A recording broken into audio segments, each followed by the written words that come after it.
చున్నాం.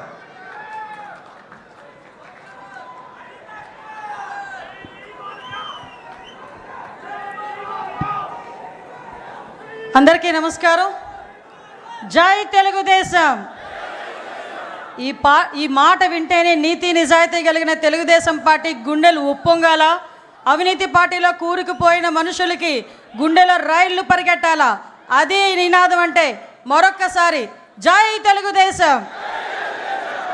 రాజకీయ చరిత్రలో స్వతంత్రం వచ్చిన తర్వాత నుంచి అన్నగారిపోయిన తెలుగు ప్రజల అభిష్టాన్ని తెలుసుకొని సంక్షేమం గురించి, అభివృద్ధి గురించి, తెలుగు జాతి గౌరవం గురించి అలనాడు స్వర్గీయ ఎన్టీ రామారావు గారు పెట్టిన ఒక పార్టీ, అదే ఒక చరిత్ర, అదే ఆ తెలుగుదేశం పార్టీ. ఆ పార్టీ పెట్టి ఈ రోజుకి కూడా తెలుగు ప్రజలు గర్వంగా నిలబడేటట్టుగా చేసిన ఆ మహానుభావుడికి మనందరి తరపున ఘన నివాళులు అర్పిస్తూ ఈరోజు అదే తెలుగుదేశం పార్టీ ఆశయాలకు అనుగుణంగా ఒక తండ్రి స్థానంలో ఉండి ఎన్నో ఒడిదుడుకులు ఎదుర్కొన్నప్పటికీ కూడా, ఎన్నో అవమానాలు ఎదుర్కొన్నప్పటికీ కూడా, ఎంతోమంది ఎన్నో మాటలు అన్నప్పటికీ కూడా తెలుగుదేశం పార్టీ కార్యకర్త గురించి, తెలుగుదేశం పార్టీ నాయకుల గురించి, కార్యకర్తల గురించి, తెలుగు ప్రజల గురించి నేనున్నానని అన్ని అవమానాలు పడి కూడా మీ అందరి గురించి అవమానాలు పడినా కూడా చెక్కు చెదరని చిరునవ్వుతో మన ఎదురుగా నుంచిన మన నాయకుడు నారా చంద్రబాబు నాయుడు గారికి పాదాభివందనం చేసుకుంటూ, అదేవిధంగా ఈరోజు తండ్రికి తగ్గ తనయుడు, తాతకి తగ్గ మనవడు అంటుంటా. మొన్నైతే తండ్రికి తగ్గ తనయుడని చాలా సందర్భాల్లో నేను నిరూపించిన నా సోదరుడు లోకేష్ బాబు గారు మొన్న మానవత్వం, తెలుగుదేశం పార్టీ అంటేనే మానవత్వంతో కూడిన పార్టీ అని తాతకి తగ్గ తనయుడిగా మొన్ననే నిరూపించిన తను తన సొంత ఖర్చులతో అవయవ దానం చేసిన ఒక గుండె మార్పిడి విషయంలో ముందుకొచ్చి నడిపించిన వ్యక్తి నా సోదరుడు అని గర్వంగా చెప్పుకునే మా జాతీయ ప్రధాన కార్యదర్శి నాలా లోకేష్ బాబు గారికి, అదేవిధంగా రాష్ట్ర పార్టీ అధ్యక్షులు పల్లా శ్రీనివాసరావు గారికి, ముఖ్యంగా ఈ వేదికను అలంకరించిన అతిరథ మహారథులు.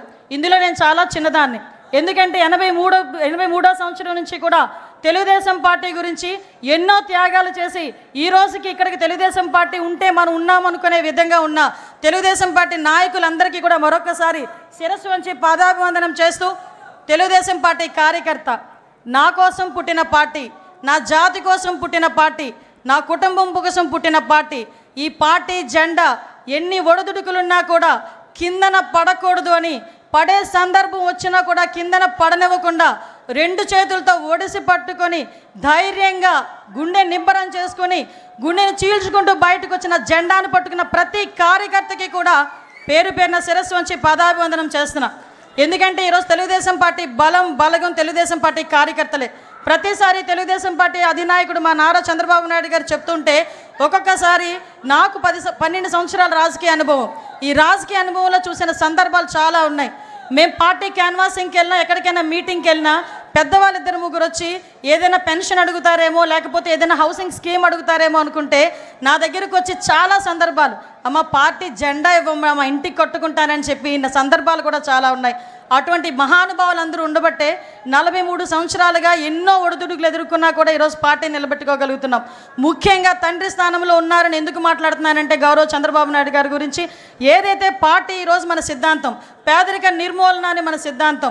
నేను కమ్యూనిస్ట్ని కాదు, నేను సోషలిస్ట్ని కాదు, నేను హ్యుమానిస్ట్ని అని చెప్పి ఆ రోజు ఎన్టీ రామారావు గారు చెప్పిన సందర్భం నుంచి ఈ రోజుకి నేను అదే విధంగా ఉంటాను అని చెప్పి ఈరోజు నీతిగా, నిజాయితీగా తెలుగు రాష్ట్ర ప్రజలు ప్రపంచవ్యాప్తంగా గర్వపడేలా ఈరోజు ముందుకి విజనరీతో నడిపిస్తున్న నాయకుడు. ఈ సందర్భంగా మనందరికీ కూడా ఒక విషయం చెప్పాలి. 1998లోనే అమెరికాలోని ఇలినాయిస్ గవర్నర్ జిమ్ హెడ్లర్ గారు చంద్రబాబు నాయుడు గారి గౌరవార్థం సెప్టెంబర్ 24న నాయుడు డేగా ప్రకటించిన సంగతి ఇక్కడున్న చాలామందికి తెలియకపోవచ్చు. ఈరోజు చాలా గర్వపడుతున్నా. అటువంటి నాయకుడు నాయకత్వంలో ఈరోజు ఒక తెలుగుదేశం పార్టీ కార్యకర్తగా నించున్నా కూడా అది జీవితానికి పరమార్థమే అన్న విషయాన్ని ఈరోజు నేను గర్వంగా చెప్పగలుగుతున్నా. మీ అందరికీ తెలియాలి, గౌరవ చంద్రబాబు నాయుడు గారు అంటే మనందరం కూడా చంద్రబాబు నాయుడు గారు ఒక ముఖ్యమంత్రి హోదాలో, ప్రతిపక్ష నాయకుడి హోదాలో చాలామంది చంద్రబాబు నాయుడు గారి దగ్గరికి వచ్చేటప్పుడు నా స్వయంగా నేను చెప్తున్నా, ఈ సందర్భం ఎప్పటి నుంచో చెప్పాలనుకున్నాను కానీ చెప్పలేకపోయా. నేను కూడా చాలా సందర్భాల్లో చంద్రబాబు నాయుడు గారి దగ్గరికి వెళ్ళి చాలా విషయాలు సార్తో మాట్లాడేయాలని చెప్పి మాట్లాడడానికి వెళ్తా. ఏమ్మా అనిత, ఏమ్మా అంటారు, అనిత కూడా కదా ఏమ్మా అంటారు, అనేసరికి మొత్తం మర్చిపోతా. 2 సార్లు అలా వెనక్కి తిరిగి వచ్చా. 3వసారి చిన్న పేపర్ మీద రాసుకెళ్ళా. రాసుకెళ్ళి ఏంటో రాసుకొని వచ్చావు అన్నారు. సార్ మిమ్మల్ని చూస్తే నేను అన్నీ మర్చిపోతున్నాను సార్, మరి ఏం పని చేస్తుందో నాకు తెలియట్లేదు, అందుకే రాసుకొని వచ్చాను సార్ అన్నాను. ఆ రోజు నుంచి ఈ రోజు వరకు నా స్వయం అనుభవం ఒకటి చెప్పాలి, ఏం ఆరా పని చేస్తుందో తెలియదు కానీ ఆయన చుట్టూ ఒక్కసారి ఆయన రూమ్లోకి వెళ్ళేసరికి మైండ్లో అన్నీ వెళ్ళిపోతాయి. ఒకటే ఒకటి గుర్తొస్తుంది, అతను మా నాయకుడు, ఆ నాయకుడితో మేము పని చేయాలి అని ఒకే ఒక థాట్తో మేము బయటకు వచ్చే పరిస్థితి కనిపించిందంటే that is Chandrababu Naidu, that is Chandrababu Naidu. నేను ఎందుకు చెప్తున్నాను, చాలా గర్వంగా చెప్తా. ఎక్కడున్నారు తెలుగుదేశం పార్టీలో, నేను ఎక్కడికి వెళ్ళినా కూడా ఆంధ్రప్రదేశ్ అనేసరికి బాబు చంద్రబాబు నాయుడు గారు అని అనేసరికి ఎక్కడ ఎంత ఉప్పొంగుతుందంటే గుండె, అది ఈరోజు మన పార్టీ. అటువంటి పార్టీలు ఈరోజు ఆయన పడ్డ కష్టం గురించి కూడా మీకు చెప్పాలి. రోజుకి ప్రతిపక్షంలో ఉండేటప్పుడు అలాగే కష్టపడతారు, అధికారంలోకి వచ్చిన తర్వాత అంతకన్నా ఎక్కువ కష్టపడే వ్యక్తి. ఎందుకంటే మీ అందరికీ తెలుసు చంద్రబాబు నాయుడు గారు, మాకన్నా బాగా మీకే తెలుసు. కానీ ఇప్పుడు అతి దగ్గరగా చూస్తుంటే చాలామంది అతని వయసు గురించి మాట్లాడతారు, ఏజ్ జస్ట్ నెంబర్ అని చెప్పి నిరూపించిన వ్యక్తి ఆయన. అటువంటి వ్యక్తి రోజుకి 16 గంటలు 17 గంటలు కూర్చున్న వ్యక్తి, మళ్ళీ బ్రేక్లో తప్ప బయటికి లగని వ్యక్తి, ఎన్ని గంటలైనా సమీక్ష చేసి చాలా ఇన్డెప్త్ వరకు వెళ్ళిన వ్యక్తి. ఒకసారి నేను రివ్యూలో కూర్చున్నా, నేను మా డిపార్ట్మెంట్ వాళ్ళందరూ ఫుల్గా ప్రిపేర్ అయిపోయాము, ప్రాబ్లం ఏం లేదు, సార్ ఏమన్నారు ఈరోజు పొగుడుతారని చెప్పి వెళ్ళా. మొత్తం తిరిగేశారు ఒక 10 నిమిషాలు. సార్ అలా చూసి మా వైపు చూసి ఇందులో ట్రాఫిక్ ఇష్యూస్ ఏవి అని అడిగారు. ఆ రోజు నేను డీజీపీ గారు మొహం చూసుకునే సందర్భం. అంటే ఎంత ఇన్డెప్త్కి వెళ్తారో చెప్తున్నా. అటువంటి వ్యక్తి గురించి ఎందుకు చెప్తున్నాను అంటే, మీరందరూ 2047 గురించి మాట్లాడుతూ ఉంటే ఏమో ఏంటో, ఎప్పుడు 2047 ఇప్పుడు ఏంటి మనకి అనుకున్న సందర్భాలు కూడా చాలా ఉన్నాయి. 2020 గురించి మాట్లాడేటప్పుడు నేను ఒక స్టూడెంట్ని, ఆ రోజు 2020 గురించి మాట్లాడేటప్పుడు స్టూడెంట్ని కాస్త 2020 విజన్ వచ్చేసరికి ఆయన పక్కన కూర్చొని ఒక మహిళా అధ్యక్షురాలుగా నేను ఆయన పక్కన కూర్చునే పరిస్థితి వచ్చిందంటే అది విజనరీ. ఈరోజు హైదరాబాద్ వెళ్ళినా ఎక్కడికి వెళ్ళినా కూడా చంద్రబాబు నాయుడు గారు కనిపిస్తారు. ఒక ఐఎస్బి కానీ, ఔటర్ రింగ్ రోడ్డు కానీ, ఎయిర్పోర్ట్ కానీ, అక్కడ ఉన్న హైటెక్ సిటీ కానీ, ఎక్కడికి వెళ్ళి తలుపు తట్టినా దిస్ ఈజ్ చంద్రబాబు నాయుడు అడ్డా అని చెప్పే పరిస్థితి హైదరాబాద్లో కనిపించింది. మళ్ళా అదే పరిస్థితి రాబోతుంది మన అమరావతిలో. మన అమరావతి చరిత్ర ఉన్నంత వరకు అమరావతి ఉంటుంది. చంద్రబాబు నాయుడు గారు 3 తరాలు చూస్తుంటారు.